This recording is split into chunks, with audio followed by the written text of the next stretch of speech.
ଗପ ଅମୃତରେ ଜହ୍ନମାମୁଁ ଗପ ସବୁଠାରୁ ବଡ଼ ଗୁଣ କ'ଣ? ଥରେ 3 ଜଣ ବ୍ୟକ୍ତି ଗୋଟିଏ ଧର୍ମଶାଳାରେ ଥିଲେ। ସେମାନଙ୍କ ମଧ୍ୟରୁ ଜଣେ ଥିଲେ ସଫଳ ଡାକ୍ତର। ତାଙ୍କ ଚିକିତ୍ସାର ଭାରି ନାଁ ଥିଲା। ଲୋକେ ତାଙ୍କୁ ଭଗବାନ ପରି ମାନୁଥିଲେ। ଯେମିତି ସେ ଛୁଇଁଦେଲେ ରୋଗ ଭଲ ହେଇଯାଉଥିଲା। ସେ ଅନେକ ଦୁରାରୋଗ୍ୟ ବ୍ୟାଧି ଭଲ କରିଥିଲେ। ଆଉ ଜଣେ ବଡ଼ ବିଜ୍ଞ ବ୍ୟକ୍ତି ଥିଲେ। ତାଙ୍କ ପରି ଜ୍ଞାନୀ ଖଣ୍ଡମଣ୍ଡଳରେ ନଥିଲେ। ତାଙ୍କ ଜ୍ଞାନ ବିଷୟରେ ଆଖପାଖର ଲୋକେ ଚର୍ଚ୍ଚା କରୁଥିଲେ। ସୁବିଧା ଅସୁବିଧା ପଡ଼ିଲେ ଲୋକେ ତାଙ୍କର ପରାମର୍ଶ ନେଉଥିଲେ। ଏବଂ ତୃତୀୟ ବ୍ୟକ୍ତି ଜଣକ ଜଣେ ଧନୀ ବ୍ୟକ୍ତି। ଖଣ୍ଡମଣ୍ଡଳରେ ସବୁଆଡ଼େ ତାଙ୍କର ସମ୍ପତ୍ତି ରହିଥିଲା। ସିଏ ମାଟି ଧରିଲେ ସୁନା ହେଇଯାଉଥିଲା। ଯେଉଁ ବ୍ୟବସାୟ ଆରମ୍ଭ କରୁଥିଲେ ସେଇଥିରେ ଲାଭ କରୁଥିଲେ। 3 ଜଣ ଯାକ ନିଜର ମହାନତା ବିଷୟରେ ତର୍କ କରିବାକୁ ଆରମ୍ଭ କଲେ। ଧନୀ ବ୍ୟକ୍ତି ଜଣକ କହିଲେ, ପୃଥିବୀ ଟଙ୍କାରେ ଚାଲେ। ଟଙ୍କାର କଥା ସମସ୍ତେ ଶୁଣନ୍ତି। ଟଙ୍କା ହିଁ କଥା କହେ। ଟଙ୍କା ନଥିଲେ କେହି ପଚାରନ୍ତି ନାହିଁ। ଯଦି ଜଣେ ବ୍ୟକ୍ତି ବଞ୍ଚି ରହିବ ଏବଂ ସୁସ୍ଥ ରହିବ ତେବେ ହିଁ ସେ ଜୀବନର ଆନନ୍ଦ ନେଇପାରିବ। ଡାକ୍ତରଙ୍କ କାମ ସବୁଠାରୁ ପୁଣ୍ୟ କାମ। ଦେହ ସୁସ୍ଥ ନ ରହିଲେ ଟଙ୍କା ପଇସାରେ କି ଲାଭ? ଡାକ୍ତର ଏକଥା କହିଲେ। ଲୋକ 100 ବର୍ଷ ଯାଏଁ ବଞ୍ଚୁ, ଅଶେଷ ଧନ ରହିଥାଉ, ଯଦି ଶିକ୍ଷା ଦୀକ୍ଷା ନଥାଏ ତେବେ ସେ ଜୀବନ ପଶୁର ଜୀବନ ସହିତ ସମାନ। ବୁଦ୍ଧି ବିଦ୍ୟା ନଥିଲେ ଟଙ୍କା ପଇସା ସୁନ୍ଦର ଶରୀର ଥାଇ କେଉଁ କାମରେ ଲାଗିବ? ଜ୍ଞାନୀ ବ୍ୟକ୍ତି ଜଣକ ଏ କଥା କହିଲେ। ଧର୍ମଶାଳାର ମ୍ୟାନେଜର ସେମାନଙ୍କର କଥା ଶୁଣୁଥିଲେ ଏବଂ ସେମାନଙ୍କୁ ପରାମର୍ଶ ଦେଲେ, ଆପଣଙ୍କ ମଧ୍ୟରୁ କିଏ ମହାନ ସେଇ କଥା ତର୍କ ମାଧ୍ୟମରେ ସହଜରେ ପ୍ରମାଣ କରାଯାଇପାରିବ। ସେଥିପାଇଁ ଆପଣମାନଙ୍କ ଭିତରେ ଗୋଟିଏ ପରୀକ୍ଷା ଆୟୋଜନ କରିବାକୁ ହେବ। ସେମାନେ ନିଜକୁ ବଡ଼ ଦେଖାଇ ହେବା ପାଇଁ ଏହି ପରୀକ୍ଷାରେ ଅଂଶଗ୍ରହଣ କରିବାକୁ ରାଜି ହେଲେ। 3 ଜଣ ଯାକ ଗାଁକୁ ଗଲେ। ସେଇ ଧର୍ମଶାଳାରେ କୋଣରେ ଶୋଇଥିବା 10 ବର୍ଷର ବାଳକ ପଚାରିଲା, ଆଜ୍ଞା, ମୁଁ ଗୋଟିଏ ଅନାଥ। ଦୟାକରି ମୋତେ ସାଙ୍ଗରେ ନିଅନ୍ତୁ। ଆପଣଙ୍କୁ କାମଦାମରେ ସାହାଯ୍ୟ କରିବି। ସେମାନେ ଦୟାପରବଶ ହୋଇ ପିଲାଟିକୁ ଗାଁକୁ ନେଇଗଲେ। ଗାଁରେ ପହଞ୍ଚି ଗୋଟିଏ ପୁରୁଣା କୋଠା ଦେଖିଲେ। ଘର ଭିତରେ ପହଞ୍ଚି ସେମାନେ ଶୁଣିଲେ ଯେ କେହି ଜଣେ ଖୁବ୍ ଜୋରରେ କାଶୁଛି। 4 ଜଣ ଯାକ କାଶ ଶୁଭୁଥିବା ଦିଗରେ ଆଗକୁ ଗଲେ। ସେଠାରେ ସେମାନେ ଜଣେ ବୁଢ଼ା ଲୋକ ଶେଯରେ ପଡ଼ି ରହିଥିବାର ଦେଖିଲେ।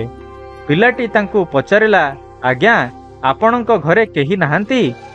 ବୃଦ୍ଧ ଜଣକ ଦୀର୍ଘଶ୍ୱାସ ନେଇ କହିଲେ, ହଁ ପୁଅ, ଘରେ ମୁଁ ଏକୁଟିଆ ଅଛି। ଡାକ୍ତର ବୁଢ଼ାର ନାଡ଼ି ଦେଖିଲେ ଏବଂ ତାପରେ ଚିନ୍ତା କଲେ, ଯଦି ଠିକ୍ ଔଷଧ ଦିଆଯାଏ ତେବେ ବୃଦ୍ଧ ଭଲ ହୋଇଯିବେ। ଏତିକି ବେଳେ ଧନୀ ବ୍ୟକ୍ତି ଏବଂ ଜ୍ଞାନୀ ବ୍ୟକ୍ତି ଜଣକ ଘର ଚାରିପଟେ ବୁଲି ଆସିଲେ। ଧନୀ ବ୍ୟକ୍ତି ଜଣକ ଭାବିଲେ, ବୃଦ୍ଧ ବ୍ୟକ୍ତି ଜଣକ ନିଶ୍ଚୟ କୌଣସି ସମୟରେ ଭଲରେ ଚଳୁଥିଲେ। ଆଜିକାଲି ସେ ଗରିବ ହୋଇଯାଇଛନ୍ତି। ମନେ ହେଉଛି ବୁଢ଼ା ଜଣକ ବୋଧହୁଏ ପାଠଶାଠ ପଢ଼ିନାହାନ୍ତି। ଅନ୍ୟଥା ନଚେତ ଆଜି ଏହି ଅବସ୍ଥାରେ ନଥାନ୍ତେ। ଏଇ ଘରେ ପାଠୁଆ ଲୋକ ରହୁଥାନ୍ତେ। 3 ଜଣ ଯାକ ଏକ ସମୟରେ ଏମିତି 3 ପ୍ରକାର କଥା ଭାବୁଥିଲେ। ବୁଢ଼ାର ଅବସ୍ଥାକୁ ବ୍ୟବହାର କରି ସେମାନଙ୍କ ଭିତରୁ କିଏ ମହାନ ପ୍ରମାଣ କରିବାକୁ ଚାହୁଁଥିଲେ। ଡାକ୍ତର ତାହା ପରଦିନ ଚିକିତ୍ସା ଆରମ୍ଭ କରିଦେଲେ। ସେ ବୃଦ୍ଧଙ୍କୁ ଔଷଧ ଲେଖିଦେଲେ। 3 ଜଣଙ୍କ ମଧ୍ୟରେ ବୃଦ୍ଧଙ୍କର ସ୍ୱାସ୍ଥ୍ୟ ଓ କ୍ଷମତା ଫେରାଇ ଆଣିବା ପାଇଁ ମନେ ମନେ ନିଷ୍ପତ୍ତି ନେଲେ। ଧନୀ ବ୍ୟକ୍ତି ଜଣକ ବୃଦ୍ଧଙ୍କର ଘରୋଇ ଚିକିତ୍ସାର ସମସ୍ତ ଖର୍ଚ୍ଚ ବହନ କଲେ। ରାନ୍ଧିବା ପାଇଁ ଚାକରଟିଏ ଯୋଗାଡ଼ କରିଦେଲେ। ଜ୍ଞାନୀ ବ୍ୟକ୍ତି ବୃଦ୍ଧଙ୍କର ପାଖେ ପାଖେ ରହି ତାଙ୍କୁ ନୀତି କଥା ଶୁଣାଇଲେ ଏବଂ ତାଙ୍କର ମନୋରଞ୍ଜନ କଲେ। ସାନ ପିଲାଟି ଯେ କି 3 ଜଣଙ୍କ ସାଙ୍ଗରେ ଆସିଥିଲା, ସିଏ ପ୍ରଥମ ଦିନରୁ ବୃଦ୍ଧଙ୍କର ଅନ୍ତରଙ୍ଗ ହୋଇଗଲେ। ସେ ସବୁବେଳେ ବୃଦ୍ଧଙ୍କ ପାଖରେ ରହି ସ୍ନେହର ସହିତ ତାଙ୍କର ସେବା କଲେ।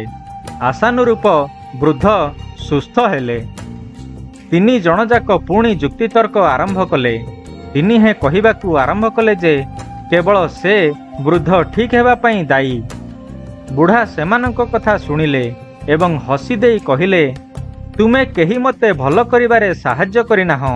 ପ୍ରକୃତରେ ଏଇ ପିଲାଟି ମୋତେ ସୁସ୍ଥ କରିଛି।